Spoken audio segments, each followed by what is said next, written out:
طلاب أولى إعدادي، أهلا وسهلا بحضراتكم.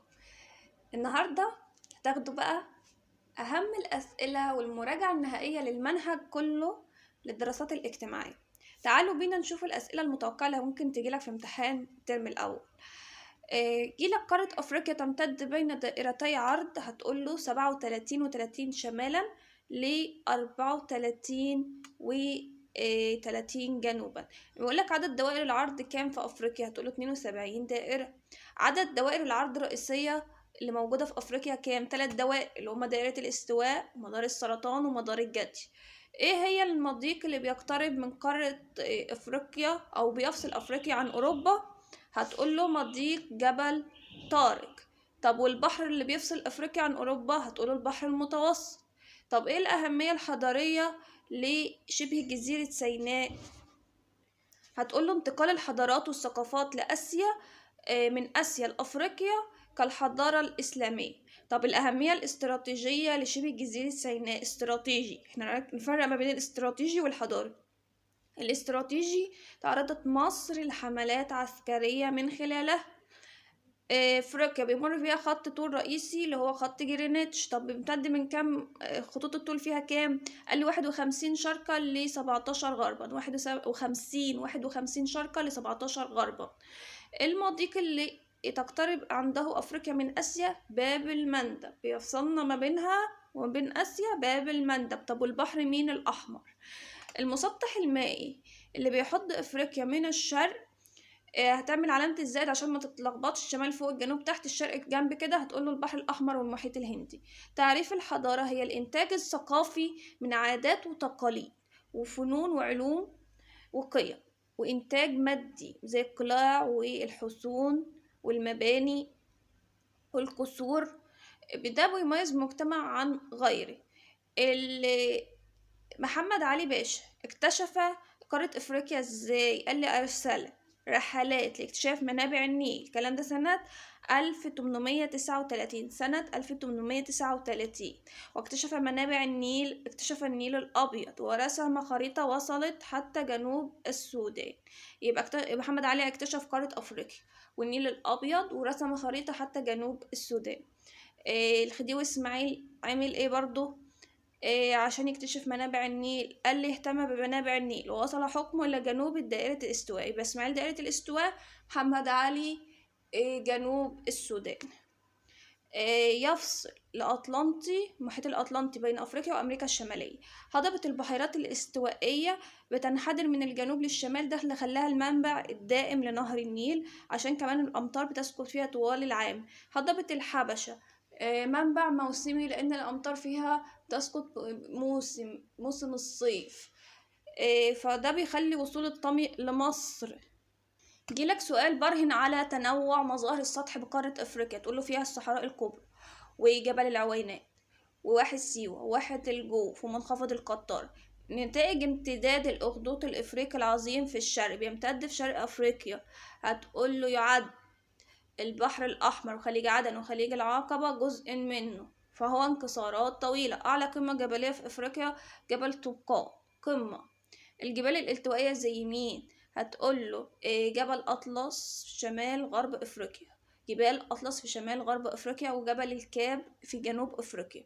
جبال البركانية زي دراكنزبرج في جنوب أفريقيا.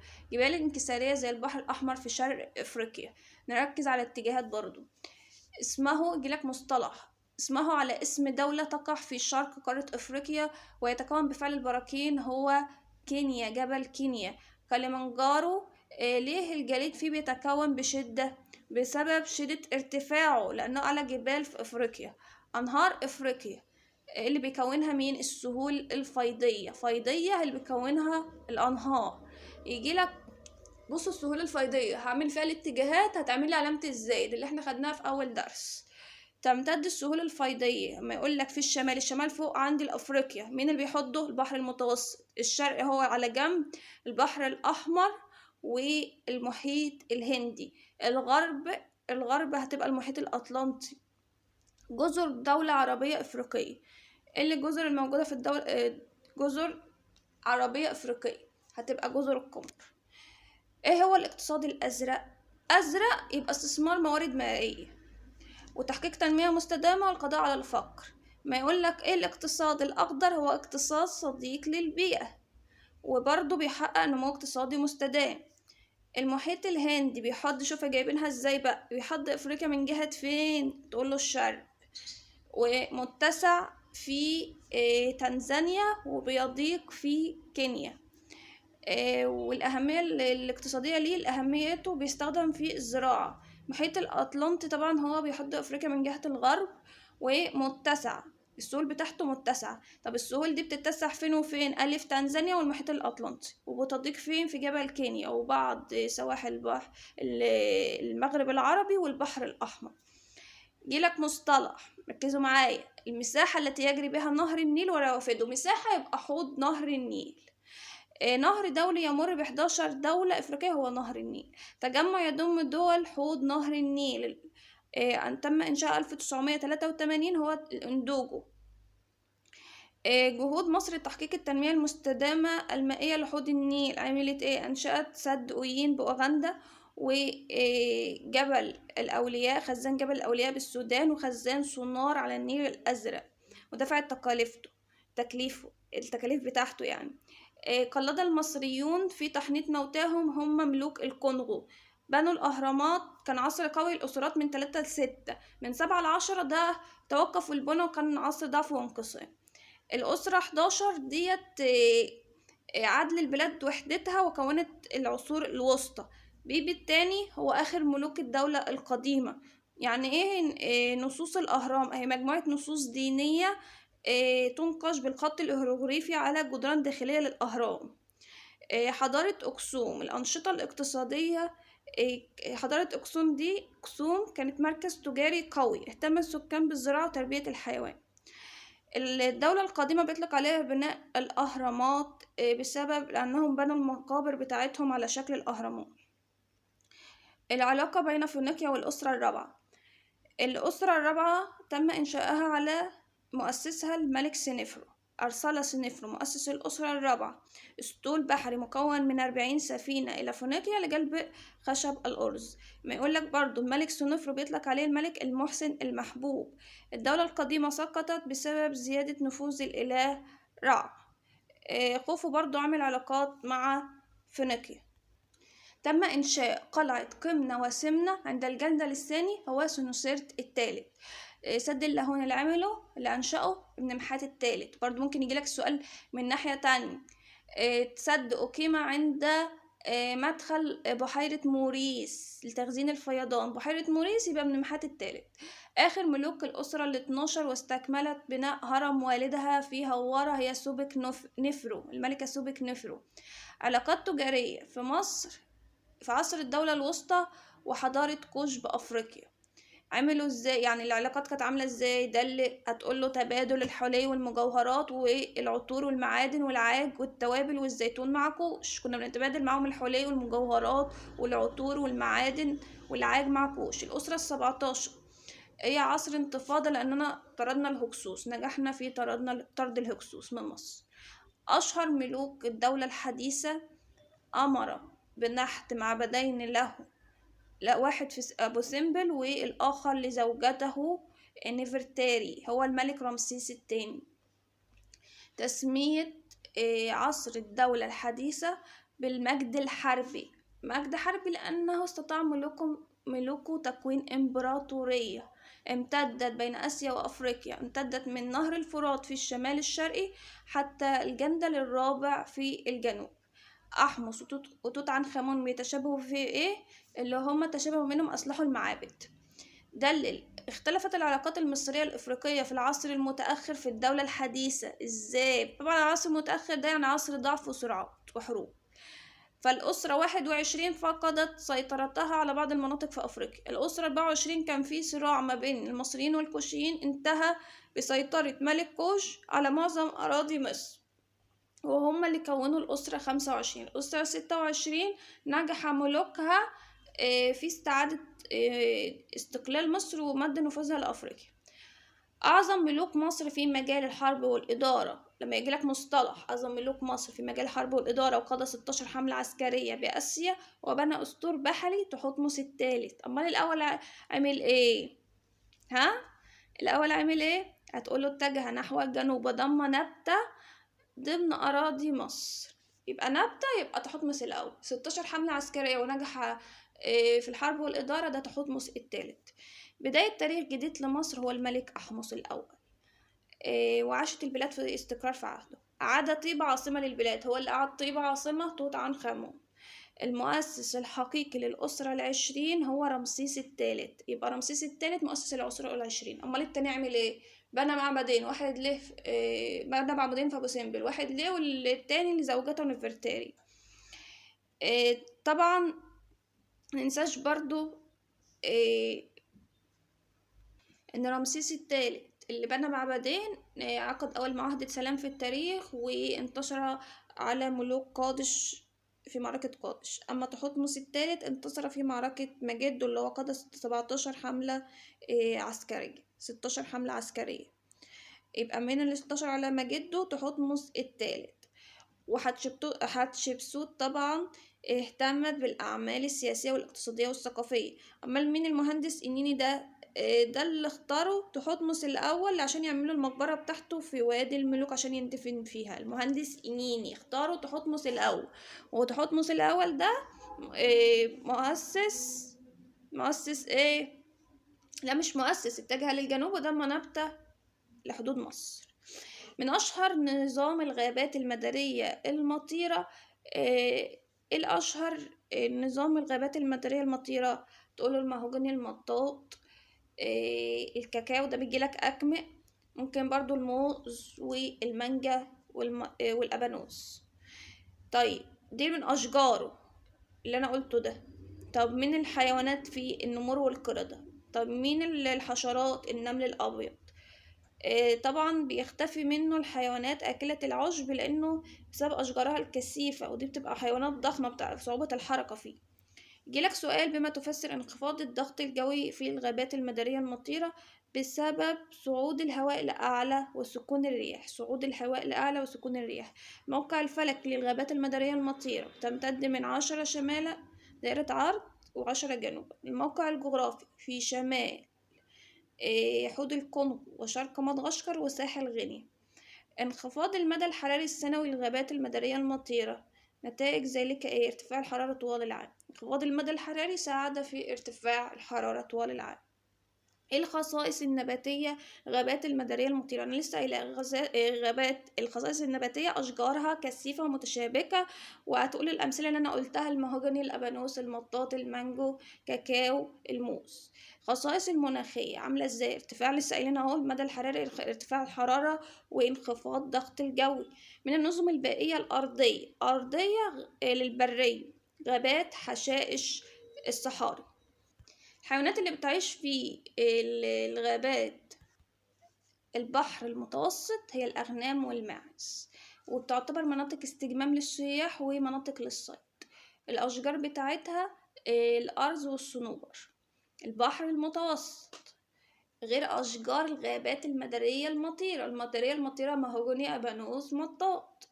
الأهمية الاقتصادية لغابات البحر المتوسط: مصدر للغذاء والعطور، وكمان مصدر للنباتات العطرية والطبية، ويربى عليها الأغنام والماعز. الأهمية البيئية إيه؟ بتساعد على امتصاص اللي هي غابات البحر المتوسط ثاني أكسيد الكربون وتحسين الهواء. اختار اللي بتواجه نظم الغابات ايه بقارة افريقيا؟ بتواجه طبعا الغابات كلها حرائق بسبب ارتفاع الحرارة او جفاف بسبب قلة الامطار. الأهمية الاقتصادية لحشائش السافانا: مصدر للغذاء للإنسان، وبتستغل في تربية الحيوانات وإنتاج المحاصيل، وبيربى عليها حيوانات زي الأسود والنمور والزرافات والقردة. نتائج تربية أعداد كبيرة من الحيوانات على الاستبس: لما ربى حيوانات كتير يحصل إيه؟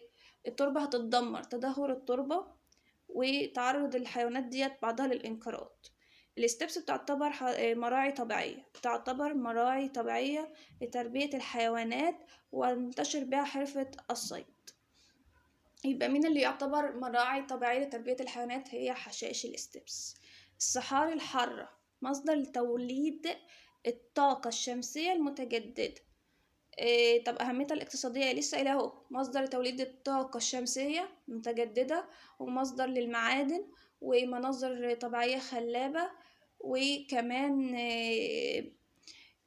بيها الرعي، رعي الإبل والماعز، وينتشر بها الزراعة في الواحات، وبها معالم تاريخية. دي الصحاري. حشائش المعتدلة بأفريقيا موجودة في جنوب القارة في إقليم الفلد. الحشائش الزفانة المطر فيها بيأثر عليها ازاي؟ لأن عندي حشائش غنية وفقيرة ومكشوفة. مناطق توزيع النظم البحرية، البحيرات الموجودة التشاد وفيكتوريا والتنجانيكا. النظم البيئية المائية بتحافظ، لما اجي اقولك اهميتها، النظم البيئية المائية بتحافظ على التوازن البيئي والبيولوجي ومصدر غذاء للإنسان. تلعب العوامل الطبيعية دورا هاما في توزيع المنجروف. ايه السبب بما تفسئل عليه؟ هتقوله حيث توجد الشواطئ الضحلة وضلات الأنهار والخلجان والبحيرات الساحلية. شواطئ ضحلة وضلات الأنهار والبحيرات الساحلية والخلجان. يعد البحر الأحمر بيئة مائية ملائمة لنمو الشعاب المرجانية. بما تفسئ، هقوله بسبب إيه؟ بسبب ايه؟ هتقوله المياه النظيفة والمياه دافئة وملوحة ثابتة وتيارات هادئة. بيبقى 2 مياه، مياه دافئة ونظيفة وتيارات ثابتة وملوحة وتيارات هادئة وملوحة ثابتة. مناطق النظم النهرية، خدوا بالكم من النهرية والبحرية. البحرية هي مناطق النظم النهرية، نهر النيل والنيجر والكونغو. نظم الأراضي الرطبة العذبة، أهميتها ايه؟ رطبة عذبة يبقى بتمتص ثاني أكسيد الكربون وبتنقل المياه. مناطق توزيع الشعاب المرجانية، سواحل البحر الأحمر وسواحل مدغشقر وسواحل جزر القمر. يبقى عندي جزيرتين وبحر، بحر أحمر ومدغشقر وجزر القمر اللي بينتشر فيها الشعاب المرجانية. المنجروف ليه بيتعرض للتدهور؟ بسبب صيد الجائر، تغيرات مناخية، إزالة مساحات منها. تعد نظم الأراضي الرطبة محميات طبيعية. دلل، السؤال ده مهم. ادام في محميات يبقى هتقولوا المحميات اللي عندي: محمية أركين بموريتانيا، ومحمية البردويل والزرانيق بمصر. ربطت قناة أم المؤمنين بين نقط ونقط نهر النيل والبحر الأحمر. مدينة كانو موجودة فين؟ في نيجيريا، وتمبوكتو في مالي. كانو بنيجيريا وتمبوكتو في مالي. مالها المدن دي؟ قال لي تحولت بعض المدن والمراكز التجارية بها إلى مراكز ثقافية ساعدت في انتشار الإسلام بأفريقيا. البحر الأحمر يعتبر معبرا هاما في انتشار الإسلام بأفريقيا. إزاي؟ دلل. استخدمه المسلمون الأوائل في التنقل بين شبه الجزيرة العربية وإفريقيا. وأنشأوا بعض المراكز التجارية الإسلامية على طول الساحل الشرقي، وأصبحت مركزا لنشر الإسلام. يجي لك برضو سؤال: المعبر البري لانتقال الإسلام لأفريقيا هو مين؟ شبه جزيرة سيناء. جماعة، مصطلح جماعة من المسلمين فر الكثير منهم إلى السودان بعد سقوط دولتهم وقيام الدولة العباسية، هم بني أمية. أهمية شبه الجزيرة سيناء: عبر منها جيوش المسلمين لفتح شمال أفريقيا. مصر تقع في الشمال الشرقي الأفريقي، يحدها من الغرب ليبيا، جنوب السودان. غرب ليبيا، جنوب السودان. تطول القارة الأفريقية على المحيط الأطلنطي والهندي. العصور الوسطى، الفترة الزمنية التي تمتد من القرن الخامس لل15. تولت مصر مسؤولية حماية الحرمين الشريفين والأماكن المقدسة ده في عهد الخلافة العباسية. انتشرت عبادة بعض الآلهة المصرية في حضارات أفريقيا. رواق الجبرتية، مين الطلبة اللي كانوا بيسكنوا في الرواق ده أو بيقعدوا فيه؟ طلاب الحبشة وسواحل البحر الأحمر. رواق المغاربة، من الطلبة اللي بيقعدوا في شمال أفريقيا والمغرب العربي. الرواق ده زي ما احنا عارفين هو أماكن للدراسة تبع الأزهر الشريف. تم تعزيز مصر كمركز اقتصادي مهم في أفريقيا خلال العصور الوسطى، وخاصة في التجارة. الوسيط الوحيد في استيراد سلع من الشرق ونقلها لأفريقيا هي مصر. انتقلت التجارة من مصر إلى وسط أفريقيا عبر الصحراء الكبرى. وضح ظهور حركة علمية وأدبية مزدهرة في مصر في القرن التاسع الهجري. القرن التاسع الهجري في البلاد الإفريقية، حيث اهتم المماليك بإنشاء المدارس والمساجد والكتاتيب. المدارس والمساجد والكتاتيب دي اتعملت امتى؟ هتقوله في القرن التاسع. الأهمية أو العلاقات الاقتصادية بين مصر والدول الإفريقية في العصور الوسطى. دليل على ذلك هتقوله فضل ملوك الدول الإفريقية المنتجات المصرية لجودتها. ساهمت نقط بدور اقتصادي هام في العصور الوسطى هي الصحاري. دور اقتصادي هي الصحاري. ساعد دخول الإسلام إلى أفريقيا لتحول الحياة القبلية. كانت معظم الدول الأفريقية حياتهم قبلية، يعني رئيس قبيلة، إلى عرفوا نظام نقط هتبقى الدولة. ازدادت مصر من واردات مصر من أفريقيا إيه؟ كنا بناخده منهم إيه؟ العاج وريش النعام والصمغ والجلود. إنشاء المماليك أهو زي ما قلت لكم، إنشاء المماليك المدارس والمساجد والكتاتيب بأفريقيا في القرن احنا فوق 9 الهجري، وهنا برضو القرن ال15. يبقى انشاء المماليك مدارس ومساجد وكتاتيب بأفريقيا، مما زاد الحركة العلمية في مصر. ده الكلام ده في القرن ال15.